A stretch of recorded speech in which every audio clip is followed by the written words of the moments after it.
Okay, so we're gonna start our spooky skeletons today. So I'm gonna get my paper, and the first thing I need to do is write my name and my class code on the back.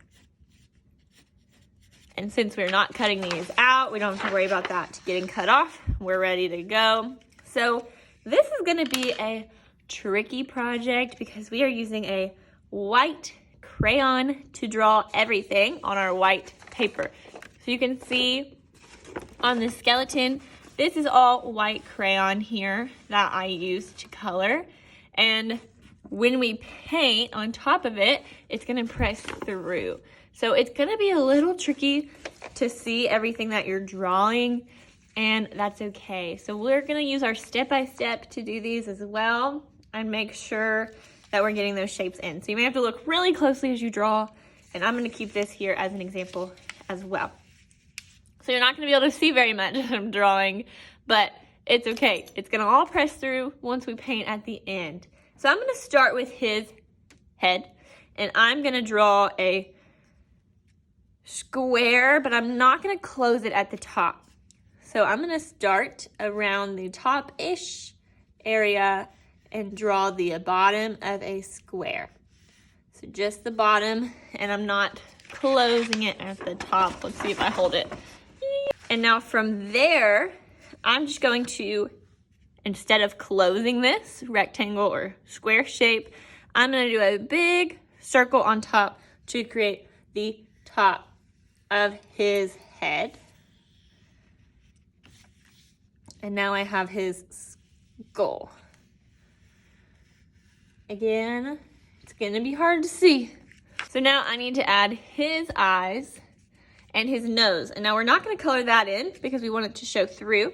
So I'm gonna do 2 circles for his eyes, and then an upside down heart for his nose. So his head is all complete as far as drawing goes. I now need to color in his entire head shape and leave the eyes and the nose empty. Okay, so I looked around. I tried to make sure I got the whole skull covered. See where his eye holes and his nose hole is, and then it's shiny where I colored in his entire skull. So now the skull is done, and I'm gonna move on to his spine. So his spine is just 3 squares or rectangles going down right off to the middle of his jaw. So I'm gonna find where that is again, and I'm gonna draw those 3 squares or rectangles coming down. Go ahead and fill those in as I go because they're a smaller shape. So I've got 1, 2, and 3. And these are what we are gonna call his spine.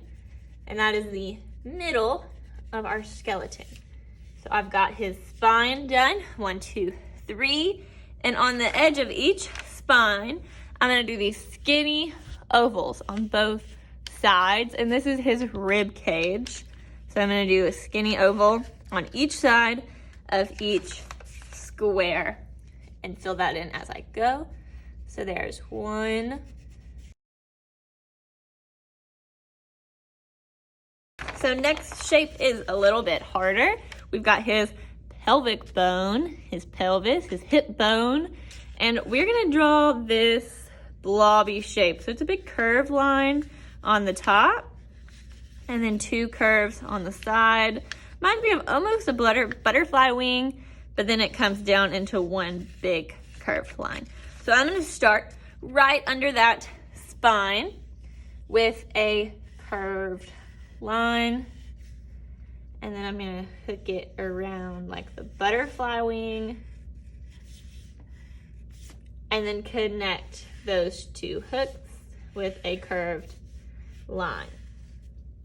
So 1 big curve, 2 curves on the side, and connect them with a curved line. And your pelvic bone actually does have 2 holes on the sides. So we're gonna draw those 2 holes on each side.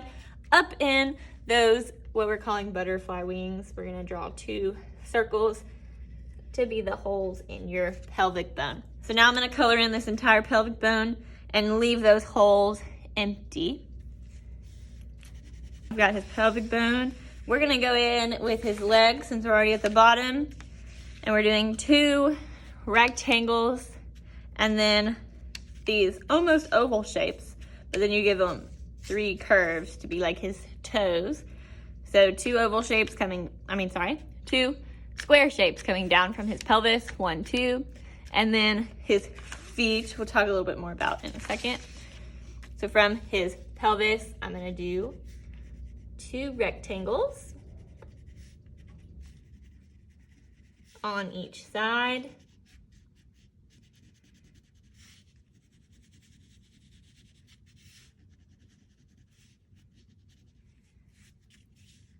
And if you want for the feet, we're gonna do these oval shapes, but instead of finishing the oval, we're gonna do 3 bumps. Okay, so he has legs, and now it's time for arms. So in between these 2 rib cages at the top, I'm gonna do 2 rectangles, and then his hand is just gonna be these curves. So we're just going curve, curve, curve, curve for his fingers and his hands. So 2 rectangles are squares, and then this almost looks like turkey feather kind of shape going on for his hands and his fingers. And your arms can go both up, both down, different ways. You can make your skeleton dance however you want to. And I'm gonna start with this side going up, 1 rectangle.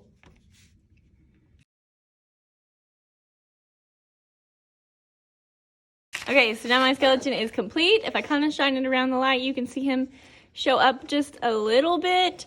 Now what I would do is I would go back through and put your eyes really close to this and make sure you colored in everything that you wanted to be colored in. Because remember, the white crayon is the only thing keeping the paint from getting in. And I double checked on this one, and there's still spots that I didn't quite get colored in, and that's why they're yellow there where I painted. And I'm gonna show you what happens when you don't double check. It's still gonna look great, but there's gonna be spots that get painted that I did not want to get painted because I did not double check and make sure I had it colored. So I'm gonna go ahead and paint this.